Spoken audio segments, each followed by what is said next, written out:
Cushman, the legend in the plans. Please listen every day to the showcase. The opinions and knowledge that anyone can take. Showing you how it is done. Proving I am number one. What a legend becomes. This is now my time to show you that I am here. This podcast just to make it loud and clear. By the fans, for the fans. Not many whose head can understand everything pro wrestling. It can never be you. Listen to the podcast here for the people. The best show that's here, so listen in. Let the knowledge begin. The opinion and the lesson. Yes. Folks, welcome to Everything Pro Wrestling. Everything Pro Wrestling is a show by the fans, for the fans. I'm your host, Conrad Cushman, and today I am being joined by my good friend, Tom Collihu. Tom, how are you? It's been a long time since we've tagged up to do a preview. Far too long, sir. Far too long. There's been a lot going on in the world. And it sometimes makes you wonder if you should be watching all this wrestling. And then you watch all the wrestling. And then you also sometimes wonder if maybe I shouldn't be watching all this wrestling. But WrestleMania is coming and you just have to watch all the wrestling, don't you? It's WrestleMania week. There is wrestling for anybody who is a fan out there right now. So if you're new and you guys are watching this for the first time and you like the content, hit the like button. I don't have all my little fancy things when I'm in this program for StreamYard, but hit the like button. Also, subscribe to the channel if you will. And last but not least, if you're watching it after the fact, leave a comment on the YouTube videos. It helps tremendously in the YouTube algorithm. And we are also available on podcasts, Spotify, Apple Podcasts, Google Podcasts, you name it, we're on there. We're even on Pandora now. So if you guys want to search us up on Pandora, please feel free. Tom, you have a lovely stream coming up after this as well, don't you? I do. I will be doing a live stream on Twitch. That's twitch.tv/Tom Collihu, just my name as it's spelt there.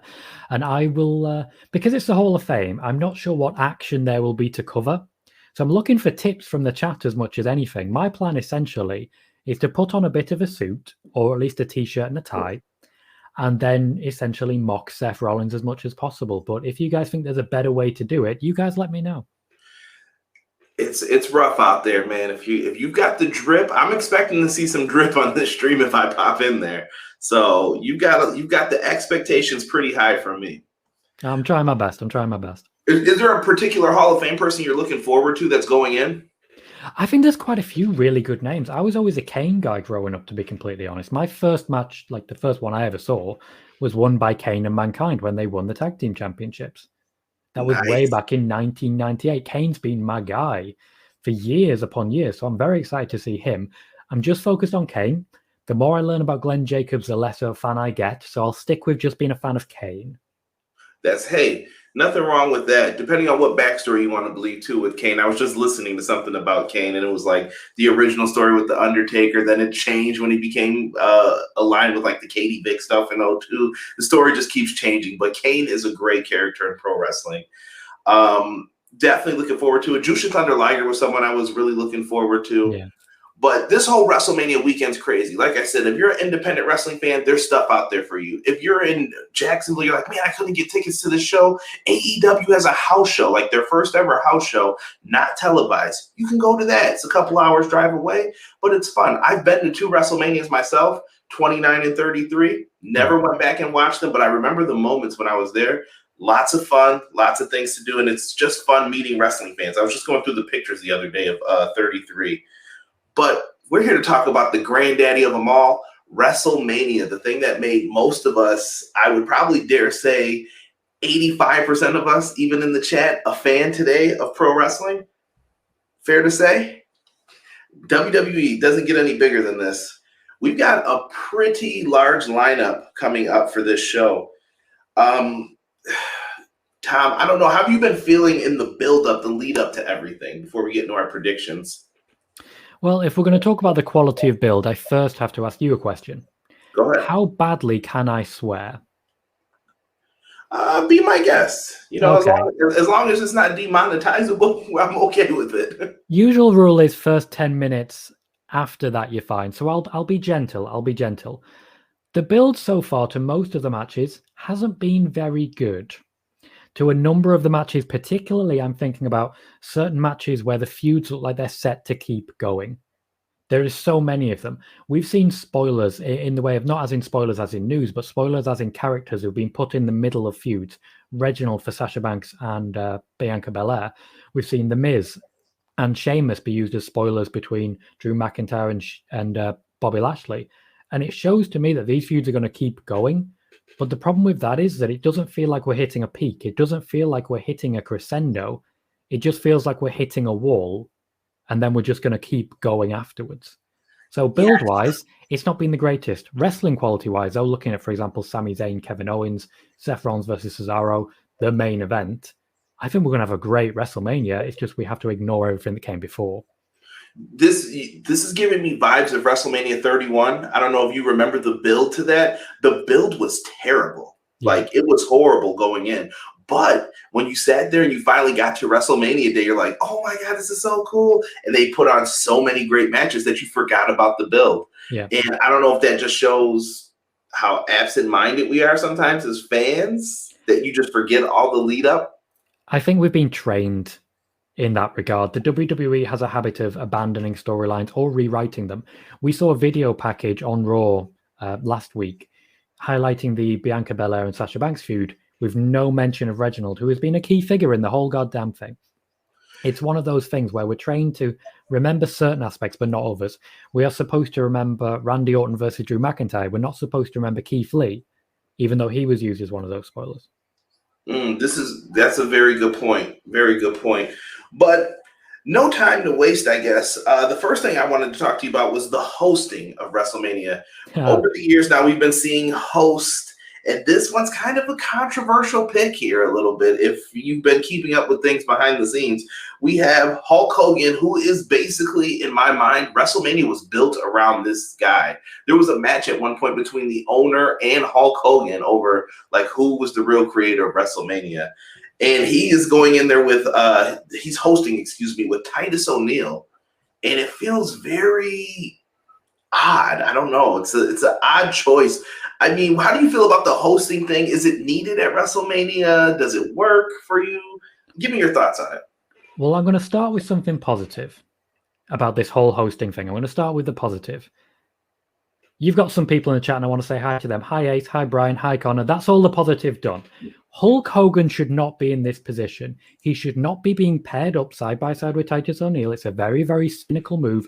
Titus O'Neil does not need Hulk Hogan. There are much better people who would get over now. Instead of keeping going back to the well, oh, you remember this guy? Do you remember this guy? He was big for a time. Do you remember this guy? I don't care about Hulk Hogan.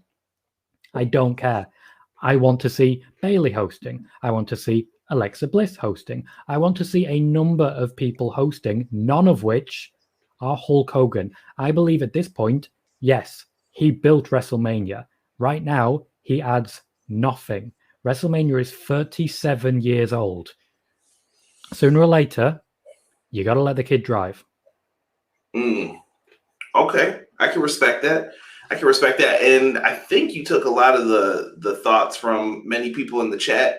I got to give a shout out to my nephew, Knowledge, who was in the chat. Knowledge, what's going on? Doug, I see you representing. I see you throwing up the Derek order sign that we have on the shirts. You guys can check those out at tpublic.com /user/EPW if you guys would like to buy one. They're pretty great, comfortable. I think any pro wrestling fan could rock them at any time. So that's usually something good. Ace is in the house as well. What is going on, brother? Pull up your comment here. Appreciate you joining us in here. I appreciate it. And we had Knowledge. I'll show your name on here too for you. Pretty excited when we had the countdown going on. Brian Walsh, thank you for joining us. I appreciate you, my good friend. Wherever you are, thank you for joining us. Connor is in here as well. And yeah, if you guys have comments, thoughts on any of this, please feel free to put it in here. And when we can, we will get to it and try to bring it up on the screen. Let's get into the card of WrestleMania, though. We're here for the meat and potatoes of all this. Let's start here with night one, which will be taking place Saturday, April 10th. For those who are watching, no longer on the WWE Network, unless you are outside of the U.S. For me, I am unfortunately going to have to watch on Peacock.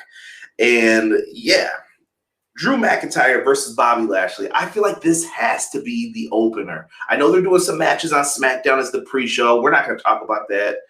Whatever. Drew McIntyre, Bobby Lashley, to me, is the opening match for WrestleMania time. What do you think? I hope it is.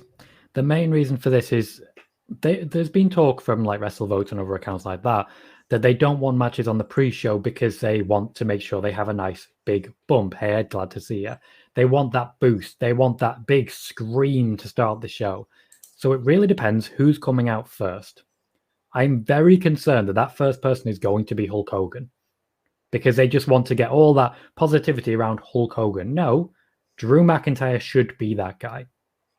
He has earned that place. And for me, Drew McIntyre should be walking out for the very first match against Bobby Lashley.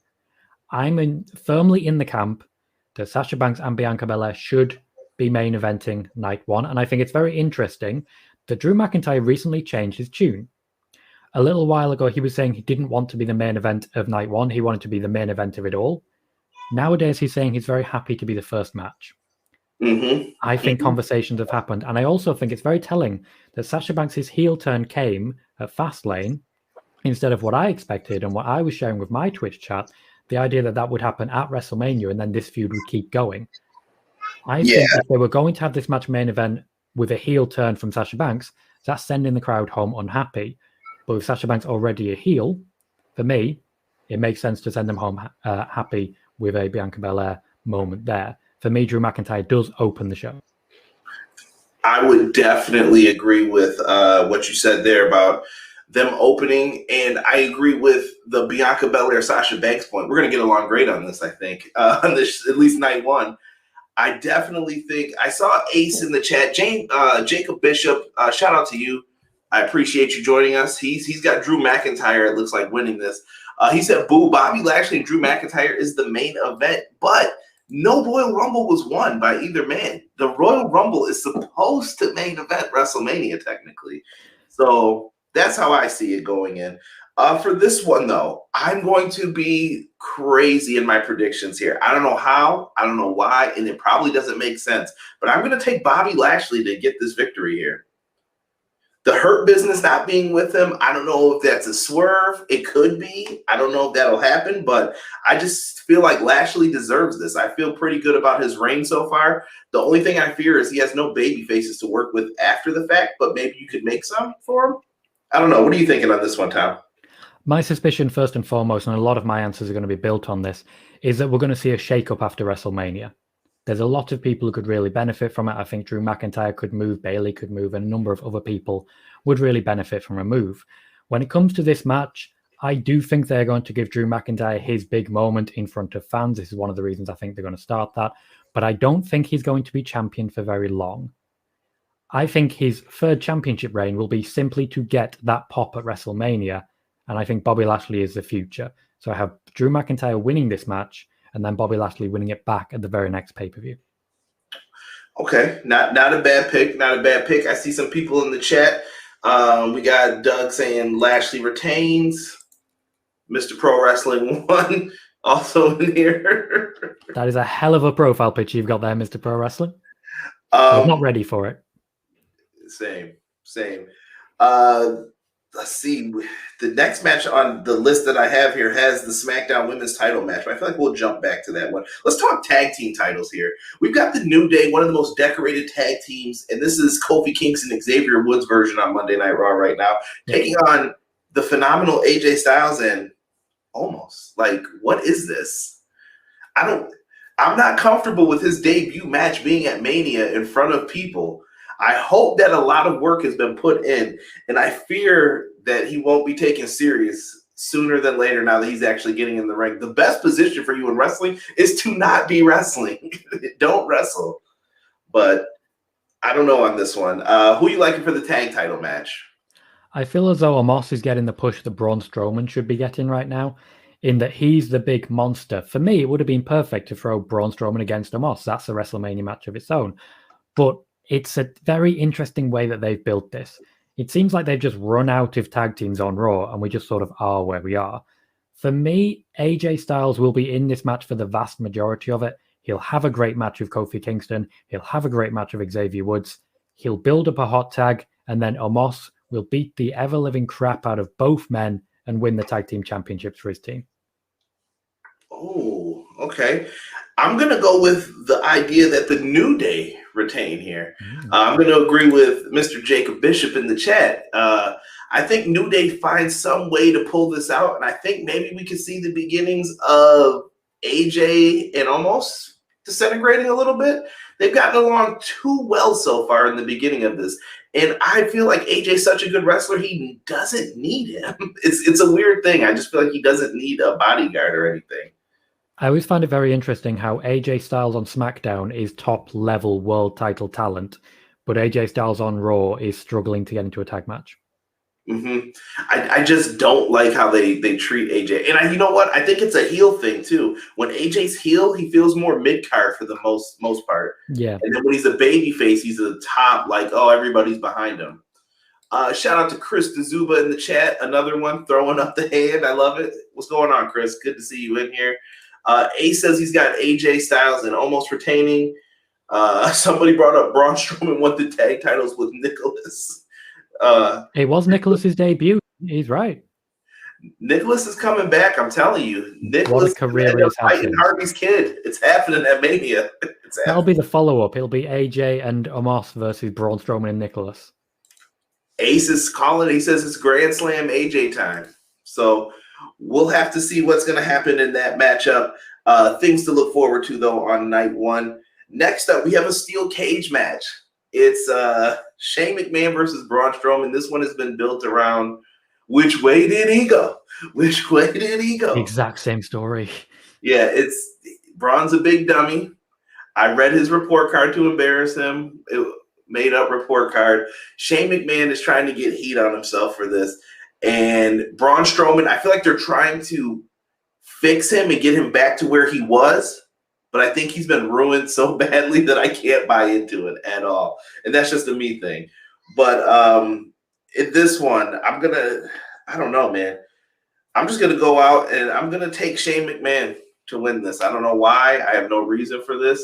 I think he's just going to get the incredible bump. Actually, no, I take that back. He's going to miss his incredible bump. Braun's going to win. Braun should win. Trust me. Braun should be the winner, but this is the WWE. Tom, take it away. I'm taking Braun. I definitely have Braun as well. I think this is one match that, yeah, Shane's been built up after a fashion, but he's already had way too much. The fact that he's able to destroy Braun and paint him green is an embarrassment from the WWE. They need to do better. He certainly deserves a hell of a lot better as well. And for me, the cage match just adds something else for Braun to break. My suspicion, and this is just off the top of my head, I believe what we're going to see is Shane McMahon get up to the top of the cage, ready to dive onto Braun, who's on the table, and then Braun will stand up, lift up the cage, and shake Shane off. And I think he will then go in, hit the running power slam, and pin him for a 1-2-3. I don't believe escaping the cage will be a win in this particular match. I really wish that they would have said that too. I think that would have been a stipulation I added in, that you can't win by escaping. The whole thing with Braun and the choo-choo train noises, that's where they really lost me. Like, once I heard that, I was like, what is this? Like, could you imagine Tugboat in the 80s? And you're hearing like, roo, roo, and he's just running around the ring going through people. This is the WWE way. Look at Ricochet's entrance music. Look at the creak on the Aleister Black chair. That's what they do. I can get past those. Like, it's part of the entrance, but this, it's like, dude, in the middle of the match, who's playing this? Some sound guys back there like, oh, I love this part. This is great. Yeah, we've got some good stuff here. The quicker, I guess, we can move past this one, the better for everybody in the chat. We do have a multi-team number one contenders match. I think it's tag team turmoil. It is tag team turmoil. So this is gauntlet style then, right? Yes, they've only announced 4 teams, but it is gauntlet style. Tag team turmoil is literally a gauntlet match, but with tag teams. Let's look at the teams we got here. Lana and Naomi, new team. I like them. They both dance. They like to do the TikTok stuff. It works for me. Most people are like, oh, I don't like this team. I love it. I think it works. I said they should have put them together for a little bit. You've got Tamina and Natalya, the daughters of Superfly Jimmy Snuka, Jim the Anvil Neidhart. That kind of works too. Wrestling heritage. I get it. Mandy and Dana Brooke.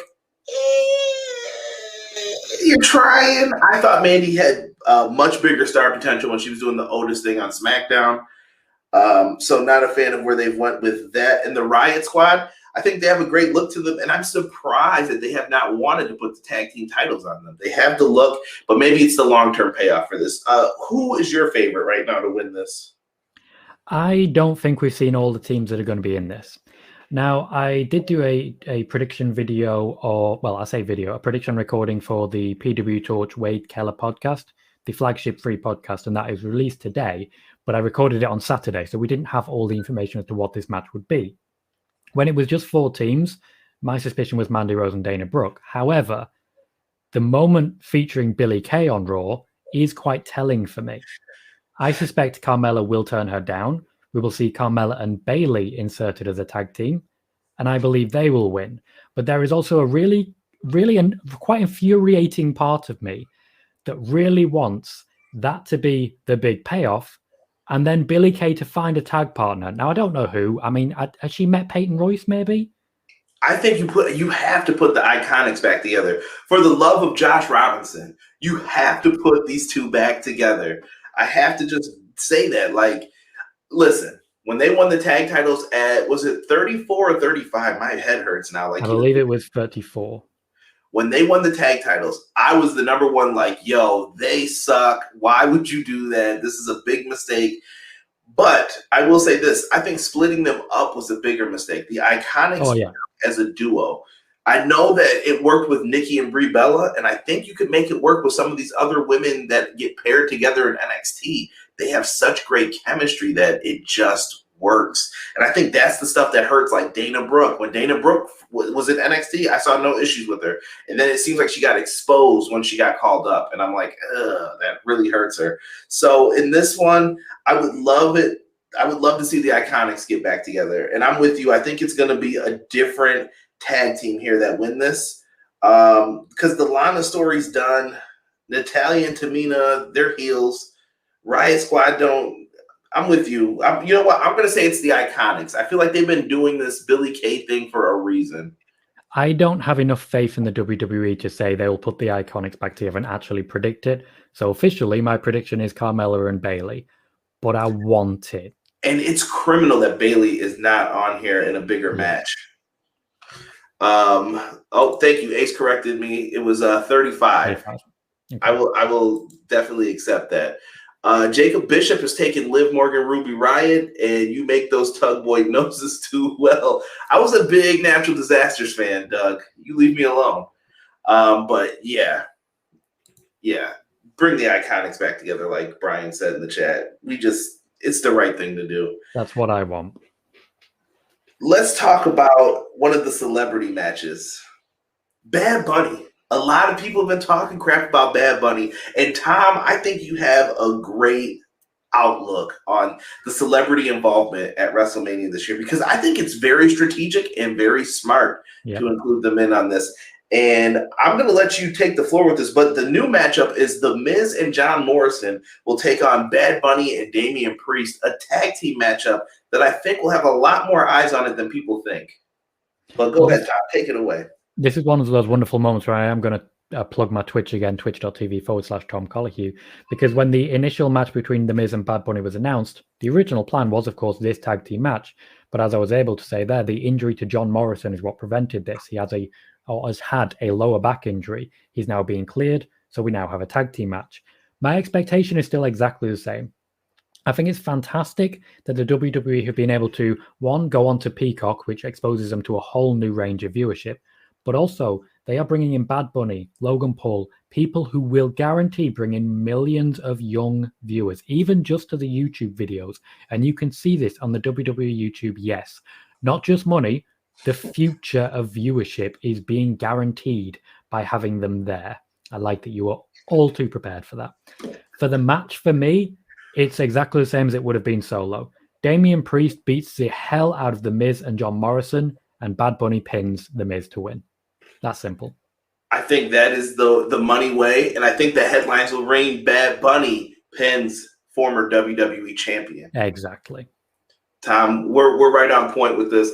I'm going to kick it to the chat here for a second and let you guys take part of the show, because it's a show by the fans, for the fans, more than a tagline, folks. John Morrison and The Miz is who Jacob Bishop is taking on this one. And Ace, one of the helpful mods for Everything Pro Wrestling, has Bad Bunny and Damian Priest picking up the victory at WrestleMania as well. I think it's been an interesting thing. I can't believe that they had enough gall to ruin a Bugatti on television. And I looked up, somebody had an article that said Bad Bunny has this Bugatti and had no idea what to do with it. Let's just throw washable paint on it. Oh yeah, that'll wipe straight off. It's fine. I did like that when he got thrown over the other car, they did not show you the other side of the car to hide the fact that it was padded to hell. Yeah, you got to be careful. You don't want to mess up someone else's moneymaker, you know? Oh, no. And I'm not talking about his face. I'm talking about someone else who has that contract. They're like, yeah, we need that money. So please do not hurt this man. But I've respected his dedication to it. I heard that he actually moved down to the PC for like, was it 3-4 weeks?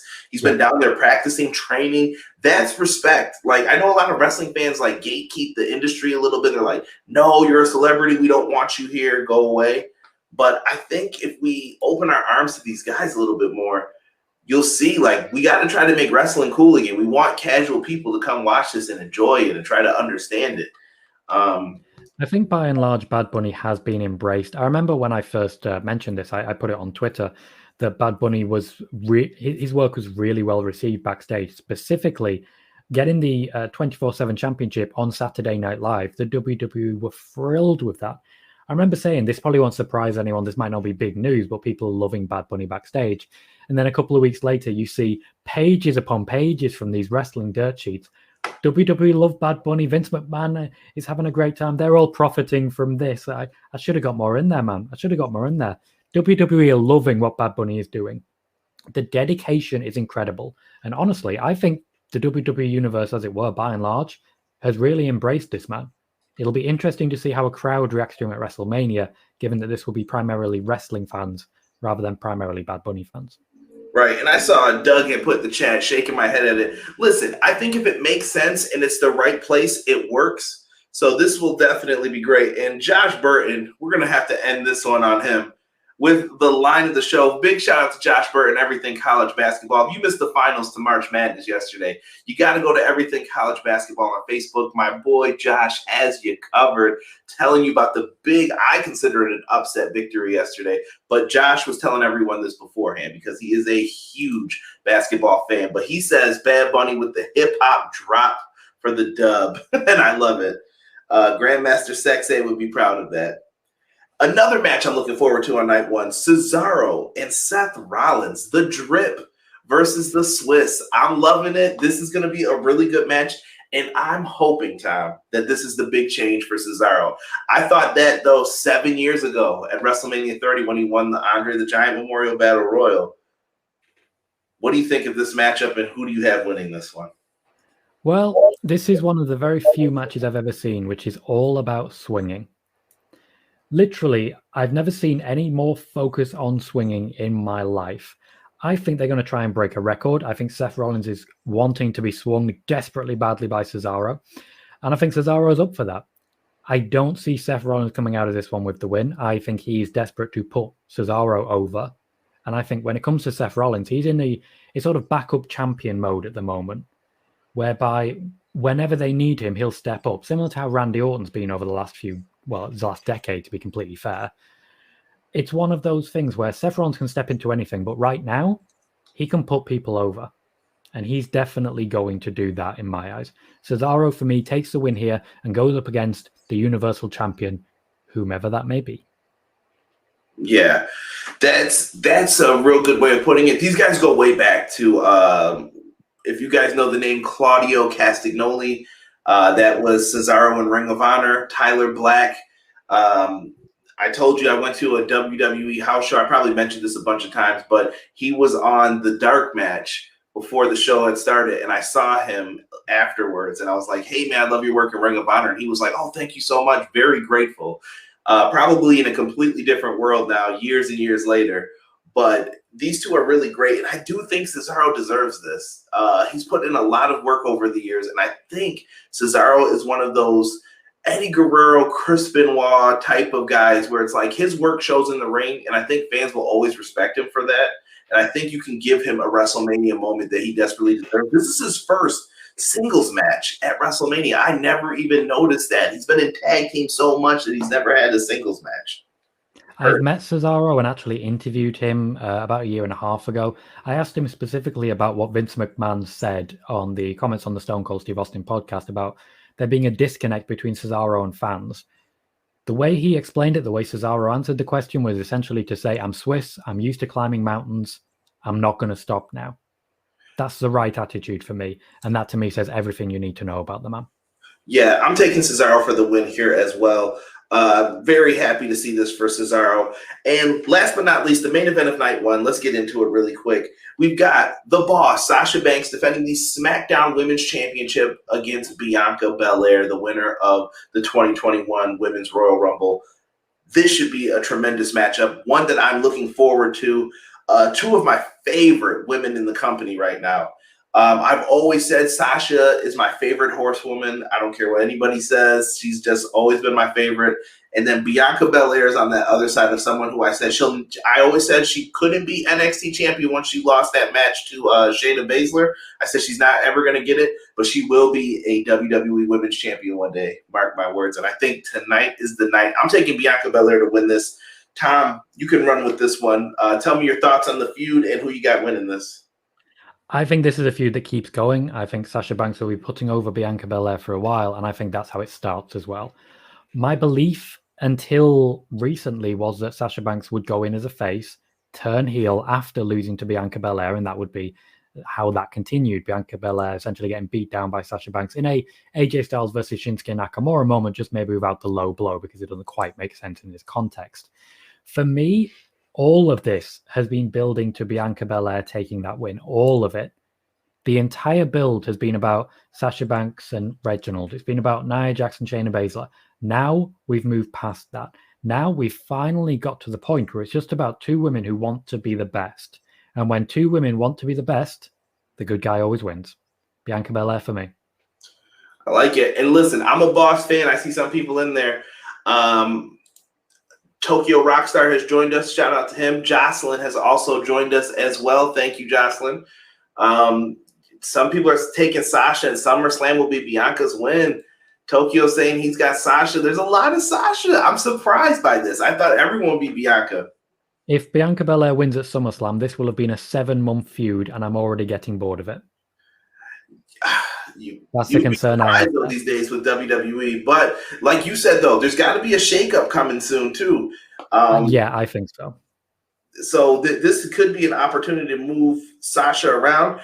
And I feel like, I don't know, it goes back to the heel thing with Sasha. I feel like a heel turn's coming after this, too. It may not be WrestleMania, but I think they're going to cement it the next night on SmackDown or whatever it is, the next show she's on, where it's like, you know what? I'm turning.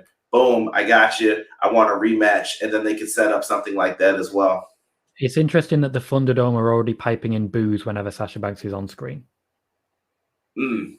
Yeah, that is true. That's probably part of the plan. But it's going to be interesting with fans back in attendance to see what the reactions are for some people. Yeah, there's a few people we're going to be talking about later who WWE are definitely expecting to get booed, and they ain't gonna. Let's get into night two a little bit here as we go through. Thank you to everybody who has joined us. Tom is the guest here. Tom will be doing a stream on his Twitch channel after this for the Hall of Fame. Come in there dressed to impress, ready to talk about all the Hall of Fame action. Tom's got you covered, so make sure afterwards you guys head on over to his Twitch. I'll let Tom plug it real quick. It is www.twitch.tv/Tom Colliehue. And what I can do is just stick that straight into the chat, which I'm sat in as we speak, so that you guys can click on it if you would like to. If you do have a Twitch account, by all means, head on over and click follow. You get a notification every time I go live for wrestling and sometimes for gaming as well, but it's clear in the notification. Somebody said, I want to see this get out of the Reggie stink. Listen, Reggie's spending that Nia Jax stimmy money. He knows what he's doing. Reginald might be the smartest man on here. He's not wrestling. He got the money. He's got some new clothes. He just got to help the girls retain the tag titles. And let's get into some of this now. We got the women's tag team title match, Shayna Baszler, Nia Jax. We went through our predictions. I'm taking the Iconics here to get the win. And in this one, I don't know. I like the team of Baszler and Jax, but I don't know what's going on with this. I feel like the WWE really likes them as a team, this whole mismatch kind of team. What do you think, Tom, on this one? Do you think they retain their tag titles? Absolutely not. I think this is the breakup of Nia Jax and Shayna Baszler. I think they have been the tag team champions for so long now that the power of the moment has somewhat faded. And I think it's time for someone else to get a shot. They do have a number of women's tag teams now that can make that work. And it's sort of annoying with that in mind that Carmella and Bayley are my choices, as it were, for this, because I do think they will be taking it. I think Shayna Baszler will accidentally cost Nia Jax, and Nia Jax and Reginald will decide between them to get rid of her, essentially. I think that's the best way to adequately describe it, leading into a feud between the two of them and one of them to be moved across to SmackDown. That's how I see it going, largely because the Raw Women's Division is a mess right now. You've got no Charlotte. We don't know where she is. We don't know when she's coming back. No Lacey Evans, of course. We do know where she is. We still don't know when she's coming back. They need people at that level, especially if, as depending on our predictions later, if Asuka loses his championship, Rhea Ripley needs someone else to beat. Shayna Baszler, Nia Jax, built for it. I like it. I like it. I am going to go with whoever wins. I'm going to take the Iconics to become the women's tag title champions. It just makes the most sense out of everything, I guess, for me. Next, let's talk about Logan Paul as Sami Zayn's guest. I don't know what role he's supposed to be in. I didn't know if they announced that on SmackDown, but Kevin Owens versus Sami Zayn. This is another like Ring of Honor really cool story if you guys don't know. Two best friends that traveled up and down the roads of Canada into the United States together as a tag team, as best friends, to end up feuding with each other in Ring of Honor. Sami gets the break, leaves, and then here comes Kevin Owens right behind him to steal his thunder, and these guys are now feuding once again. It's the feud that will fight forever. Logan Paul, I don't know what his role in this is going to be, but Kevin Owens and Sami Zayn, this should be a good one. Tom, I'm going to let you kick this one off. I think we're going to get an incredible match, much like a lot of the matches we've got lined up are going to be great. I think Logan Paul, and I actually tweeted this a couple of days ago, for me, Logan Paul is the new Mike Tyson. And yes, I tweeted this well before AEW announced that they were bringing back Mike Tyson. And here's how it works. WrestleMania 14, Mike Tyson was the special attraction to bring in young fans, the one who'd been through some controversy, but was there to really G people up and bring people in. Nowadays, it's 20 years later, Mike Tyson no longer has that drawing power. Nowadays, the young hip guy who's been boxing recently, who's been through a number of different controversies, is Logan Paul. And I expect this to be exactly the same as WrestleMania 14, just without a championship on the line. Kevin Owens playing the part of Stone Cold Steve Austin, Sami Zayn playing the part of Shawn Michaels, and Logan Paul playing the part of Mike Tyson, wearing his DX shirt, coming out representing Sami Zayn, and by the end of the night, punching Sami Zayn in the face and walking away. I think Kevin Owens will be winning this, clean as you like. Sami Zayn will be furious that Logan Paul didn't help him, and then he's going to get punched. I'm with it. I see the exact same thing happening. Maybe a little KO Mania 5 shirt over his face, even. I just remember Shawn Michaels saying, "Do not do that spot to me," and then Tyson did it anyway. Yep. They're like, "Yeah, just do it. It'll be fine." So, and Mr. Pro Wrestling 1 wants to know, is Logan Paul eating a stunner? We don't think so. We're both going with the WrestleMania 14 type ending for this one, which I think will definitely be fun. Interesting outlook on this, but I think Sami Zayn is really getting a lot of hype from this. He had the whole gift thing. I retweeted like 7 of those music ones with him dancing to it. Great. Those were just marvelous, what he was doing. Very enjoyable. Like I said, I've loved Sami Zayn over the past couple of years. I thought that ladder match that he had at, I think it was Clash of Champions, or maybe it was TLC. With Styles and Hardy? Yes. Yeah, I think it was Clash. Tremendous. A tremendous, like, I love when they get creative, and I couldn't even see it coming. I was like, oh, he hooked his ear to it. That was great. And it was all wonderful. Next matchup, let's talk about the Nigerian drum match for the Intercontinental title. Let's talk about trying to push things, guys. Jeez Louise. I don't think you needed this to happen.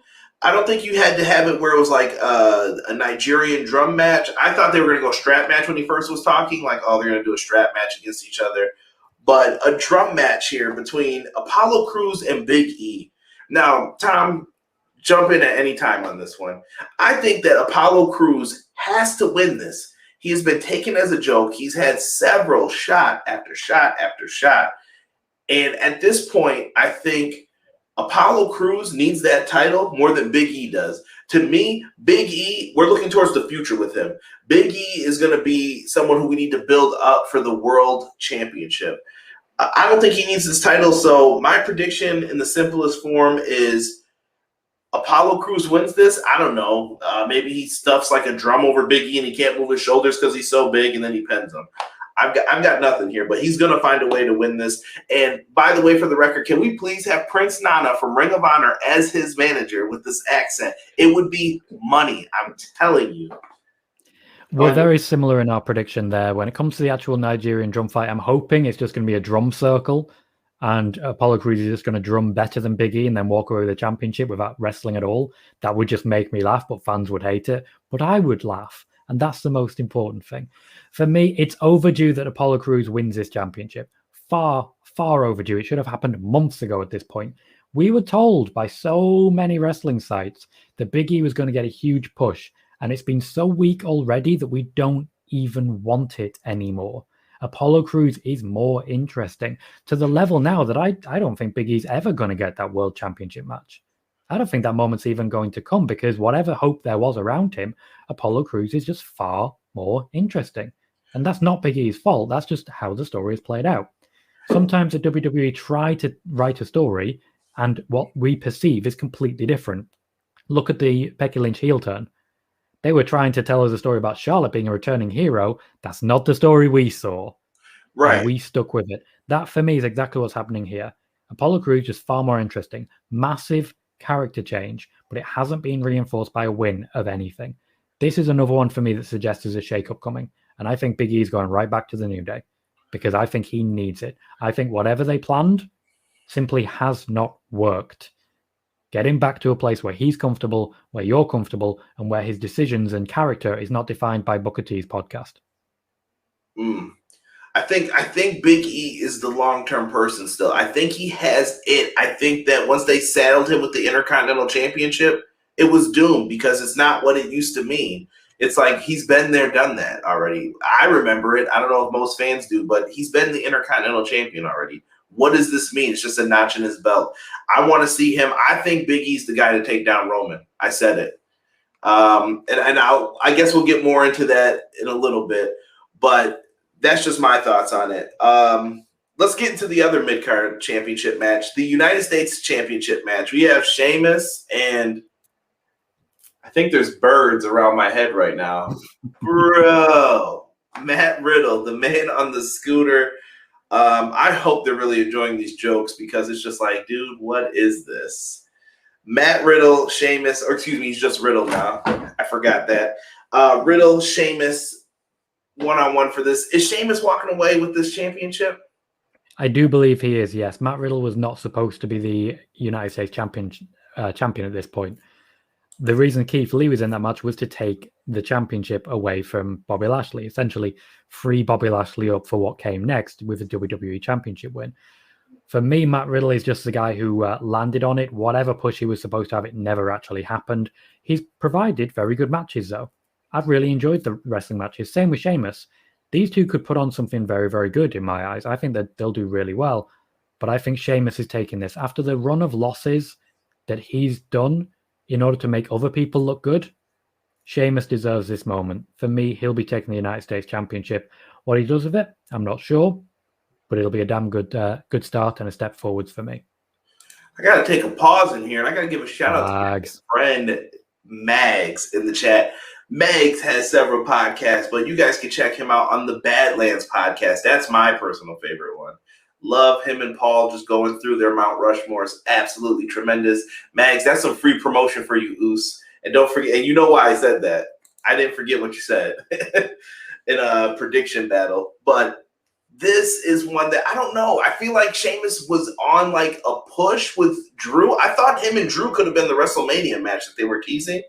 But as you also pointed out, and then I started to realize Bobby Lashley was being protected for a very good reason. And now it's coming all to fruition, and we see what's happening with that. I just feel like Sheamus's time has passed. I don't know. I just feel like maybe it's Riddle's time, and I feel like WWE's really enamored with him. I feel like they think that there's something special there with him. His match quality is great. He's a unique kind of person. The problem is he gets this like Rob Van Dam-esque push a little bit. Like, you don't understand him, but you're trying to. And Riddle's trying to be cool about it. So I'm going to take Riddle for the retain here. It's good that we finally have something we disagree on. It's good that we finally have something we disagree on. We needed that in the show. Now we're ready to fight each other. Absolutely. This is what our whole feud will be built on. Where are we in this? Let's talk about the Raw Women's Championship match, shall we? Rhea Ripley has emerged. Very weird to see somebody debut a few weeks before WrestleMania, but Rhea Ripley is back. She's in the fold. It looks like she essentially turned heel last night on Asuka, and she'll be playing the role of heel in this matchup. And Asuka, the Raw Women's Champion, since she won the Money in the Bank contract, and Becky showed her that in the briefcase, the championship belt was there. So this is all leading to this big matchup between the two. I feel really bad for Asuka in all of this. I feel like Asuka started off as the Performance Center, like MVP, one of them, and then she's kind of faded into this weird, like, creative doesn't really have anything for you. The Raw brand doesn't have enough competition for you. We had to call people up. That's why I'm hoping there's a few call-ups from NXT TakeOver Stand and Deliver. I think it's time to shake some people up here on all rosters. This is very weird. Rhea Ripley has the sad story from last year. If you guys remember, me and Derek talked about it. Derek really wanted Rhea Ripley to defeat Charlotte, and it just turned out Charlotte had it in for her. And this provides for great long-term storytelling here. I thought Rhea Ripley was going to win the Rumble, then she didn't. But here we are now. Tom, can you see Charlotte being added to this match, number one? No. It's not happening? No. Okay. No chance. Listen, you know all the WWE fans, there's Charlotte fans who really believe this is happening, and I think there's fans who don't like Charlotte, that they're like, she's going to show up, she's going to take the title from him, and then it's going to be, I'm another step closer to my dad. So it just depends on what you believe for this. And Charlotte, that's not me making fun of you or saying that about you. I'm just saying this is what I've been reading online from people. So you say there's no chance of this happening. A lot of people have very, very strong feelings about Charlotte Flair one way or the other. The way I see it, they would not just announce Charlotte Flair on the day because it's WrestleMania. They need to promote these matches, and Charlotte Flair is over. She is a draw. She would bring eyes. The fact that they are not promoting her says to me that she will simply not be on the show. There is a number of reasons for this, most of which I won't go into. When it comes to Rhea Ripley, though, the fact that she's being used in this way really screams out to me that there is something very wrong with the Raw Women's division at the moment, particularly the booking. Asuka's championship reign has been really badly booked, like really badly booked. The amount of clean wins she has had, I can count on one hand. When she finally beat Charlotte, it was a huge, tremendous victory for her, except for the fact that Nia Jax had already injured Charlotte. And there's far more that we can cover in that regard as well. It's a very difficult position for Asuka to be in, considering she's lost matches because she's been dumb. She's lost matches because of Kairi Sane. She's lost matches because of anything other than wrestling talent. She just hasn't been a good champion, and it's not her fault. She was feuding with Zelina Vega. We were hearing great things. Oh, Vince is going to push Zelina Vega towards the championship. Oh, she's fired. And it's just things that completely undercut the loss of Lacey Evans, the loss of Charlotte. Asuka's opponent now is Rhea Ripley, and Rhea Ripley essentially has been the backup. For me, if there was a women's battle royal, that's where Rhea Ripley would have been debuting. That would have been the debut for me. Then after that, she goes up against Nia Jax, Shayna Baszler. At SummerSlam, she gets to Asuka. But we are where we are now. I wanted Asuka to get her win back against Charlotte, but we are where we are. For me, Rhea Ripley takes this, and Asuka hopefully goes to SmackDown, where they can actually book women's feuds slightly better. Yeah, I'm just hoping that we get a little bit more out of this. It's cool, I guess, to see Rhea Ripley as a heel again. Maybe it's nice, but she had a lot of momentum behind her. She had a lot of fans like really digging her, and When Rhea Ripley debuted at NXT proper against Shayna Baszler, the expectation was that Rhea Ripley would get booed. It didn't happen. Mm-hmm. It's not going to happen this time. It's Rhea Ripley. She is far too good to boo. It doesn't matter about anything else. I'm a huge fan of hers, and so are so many other people. You can call her a heel all you want, but then you look at her and you look at the entrance she's going to get. This is someone with massive star power, and the WWE know it. And that's what the WWE are telling us. They can tell us Rhea's a heel all they want. They're also telling us she's amazing, and you need to cheer her. I can definitely get down with that. I'm going to take Rhea Ripley for the victory here. I just think Asuka's time is up. She kind of needs a pause and maybe a little bit of I won't say repackage, but just a pause for a little bit to stop this brand. I guess we'll get into, I call this like a doubleheader main event because I don't know what they're going to do with this. Randy Orton will be taking on The Fiend, Jason X style. I don't know what version of The Fiend you want to call this, with Alexa Bliss. Some people thought this would be a cinematic match, but once we found out there were fans, I feel like you can't go that route anymore with this. But I feel like you could do something very cool with a video package to get a different version of The Fiend, or even maybe bring back Bray Wyatt's character before this. I always call it the character from Red State, kind of the preacher type of character. You can go back to that as well. They have options, I think, with this. I don't think it's just clean cut. You're going to get that burnt version of Bray. What do you see for this one, Tom? I actually think their options are slightly limited by the fact that they've taken so long to get here. The big limit for me is the new attire. How can the Fiend maneuver when he looks like he's a roasted Teenage Mutant Ninja Turtle? There's only so much he can actually do with that. The way I see it, Alexa Bliss is the key figure here. The fact that she is there means that she will be able to factor into the finish. And the way I see it, you talk about cinematic matches. This is a cinematic match. The Fiend and Randy Orton will not be complete until there is a cinematic match, but they absolutely cannot do that in front of fans. Think back to, I can't remember the show, but the House of Horrors match, where they did everything pre-recorded, they finally got to the ring, and then Jinder Mahal won despite the fact he wasn't even in the match. This is what actually ended up happening, and fans were not enjoying it. For me, this is a very, very fast win for The Fiend. I think Alexa Bliss, using the big entrance, distracts Randy Orton. The Fiend picks up the win, and then in the near future, then they have the cinematic match, maybe at the next pay-per-view. I think this one keeps going, and I think over the course of the next month, Randy Orton will have an RKO with Alexa Bliss's name on it. You know what? At this point, she probably has earned one. Not gonna lie. She's been interfering in everything. Yeah, I don't know what's the next turn or what you do with these guys after the fact with this one. But like you said, I do feel a cinematic match is coming, and maybe this will give Randy some time off. He's been doing great work. I think Randy Orton is really showing like he's really good. Like when you doubt him or you're like, his promos aren't that great. No, he's really good. He knows what he's doing, and he's working you. So it's tremendous. I got the Fiend winning this one. I don't see why else you would be able to take it. Brian Walsh is giving props to Alexa Bliss. She has been great in this role. Yeah. Alexa Bliss has done her thing in this one. Interesting. Like I said, I think I'm with you on this one. Sometimes WrestleMania isn't the end of feuds. It keeps things going. And I think this will be one of those feuds that you can do that with.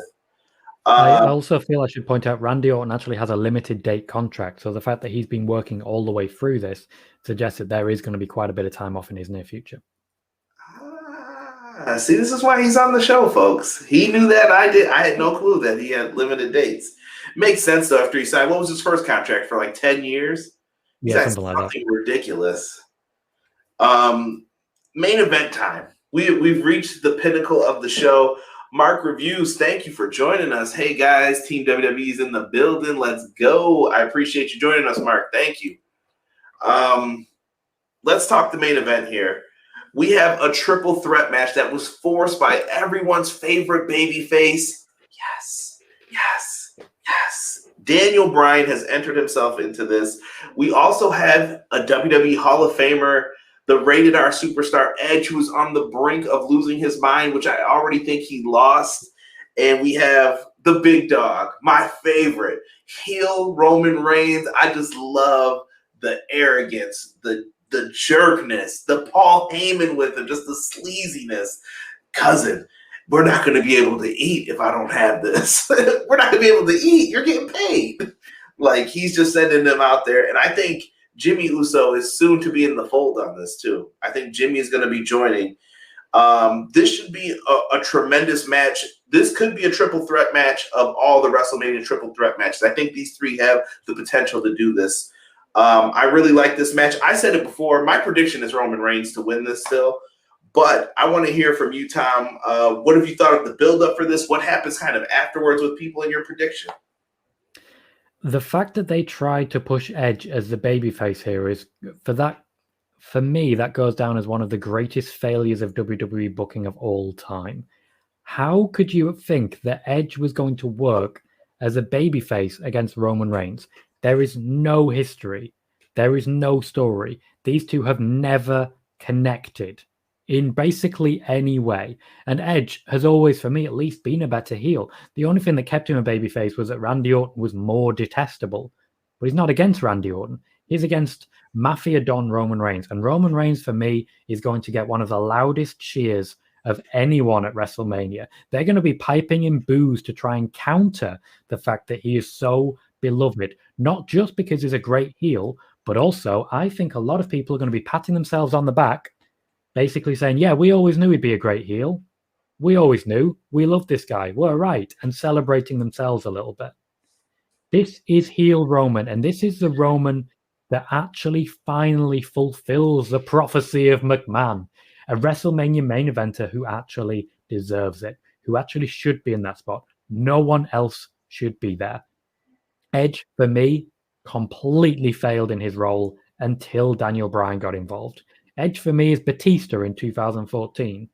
He's come back in, all the hope pinned on him, and he has completely failed. Not on him. He literally walked around backstage bullying Daniel Bryan for weeks. That's your babyface? Daniel Bryan will continue to be Daniel Bryan. And I know Edge is currently the betting favorite, but there is no question at all for me. The feud right now is between Edge and Daniel Bryan, and they can continue that. But Roman Reigns will retain the championship. I think he will keep it. He will beat Cesaro a couple of times, and then it'll be Seth Rollins at SummerSlam. And I think it may be Seth Rollins who takes the championship, but for me, the end game for that championship is still The Fiend. So you think it winds up back on The Fiend some way, somehow? I think eventually we're going to see a return to the Roman Reigns-Bray Wyatt feud, which has been sort of the perfect rivalry for the two of them. And the split was perfect timing, too, to where he wouldn't get his rematch for a title he technically didn't lose. Mm-hmm. You have something built here. And you also have some stuff that you can go back to. Drew McIntyre, Roman Reigns, another great matchup that you could go to. You could even do something with Jimmy Uso on his return if you wanted to even have a little bit of a fight beforehand. You can do so many things with this, but I think it's Roman Reigns' time, and you're going to have to build someone up to beat this guy. And I'm okay with a long title reign for Roman Reigns. I'm cool with it. I'm here for it. Let people get their chance. Let them main event and do their thing here. But WrestleMania is going to be tremendous, guys. We are going to be live on the channel afterwards for this. We've got a busy week ahead of us. So don't forget, tonight we have it. We had this going on, the preview and predictions. Tomorrow, we're going to review AEW Dynamite still. Got to get a little bit of a pause break from the WWE. We will have our Dynamite review stream as we always do every Wednesday. Thursday, after NXT TakeOver, we're back here again reviewing that show. Friday, I get to take a little breather, and then Saturday, Sunday, WrestleMania reviews after the shows. Hopefully, you guys can join us for those as well. I appreciate you guys. Thank you, Mark, for sharing it. But Tom has a stream going on after this. Tom, this is your time, baby. Tell them where you're going to be. Tell them what you're reviewing in your stream on Twitch. I appreciate you for coming on here. Let me say that now, too, before I don't get an opportunity to. Well, I'm currently in the midst of a 9-day watch-along-a-thon with also my usual gaming streams involved. So about an hour from now, I will be booting up ready for the WWE Hall of Fame. I'll put a tie on. I might be wearing a tie and an Alexa Bliss t-shirt, but I'll look fancy as hell, so who cares? And that will be today's stream, which will run through the entirety of the Hall of Fame. That's at twitch.tv/Tom Colahue. I'll also be covering TakeOver, Smackdown, WrestleMania, Raw, and NXT every single night. And that's over here in the UK. So they start at 1 a.m. Great for that. Also, if you're into gaming, on Thursdays, we will be playing the Final Fantasy VII Remake, and we'll be doing some other things along the way as well. You can, of course, follow me on Twitter at COLOHUE, on my own personal YouTube as well. Tom, I don't think we could have timed this any better. Thank you to everybody who was in the chat letting us know what they thought of the show, what they're looking forward to, giving their previews and predictions on things. Thank you guys so much. I appreciate every single one of you who stopped in to show us some love. Make sure that if you guys are in here, go just check out Tom's stream for a little bit. Even if you could just pop in there and just talk about maybe your favorite Hall of Fame inductee. Let them know you're there. Give them a subscribe and then check them out whenever. Definitely worth it. Tom's got a great channel. And Tom, I thank you for coming on. But for myself and everything pro wrestling, we are out. Peace.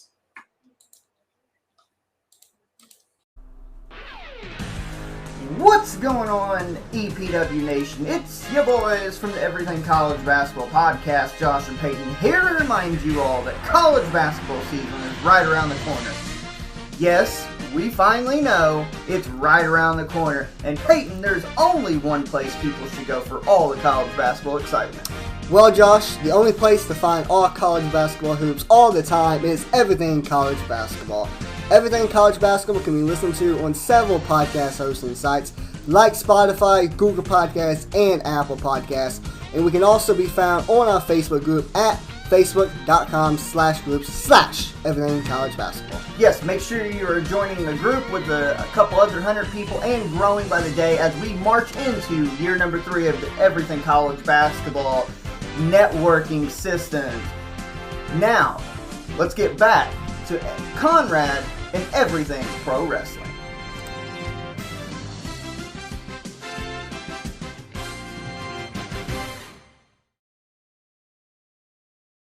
Everyday pro wrestling, they can never be you. Listen to the podcast for the people, the best show that's here, so listen in. Let the knowledge begin, the opinions, the lesson, yes. By the fans, for the fans, not many in this can understand, this the podcast to show you who I am, Conrad Cushman, the legend in the plans, please listen every day to the showcase, the opinions and knowledge that anyone can take, showing you how it is done, proving I am number one, what a legend becomes. This is now my time to show you that I am here, this podcast just to make it loud and clear, by the fans, for the fans, not many whose head can understand everything pro wrestling, they can never be you. Listen to the podcast here for the people, the best show that's here, so listen in.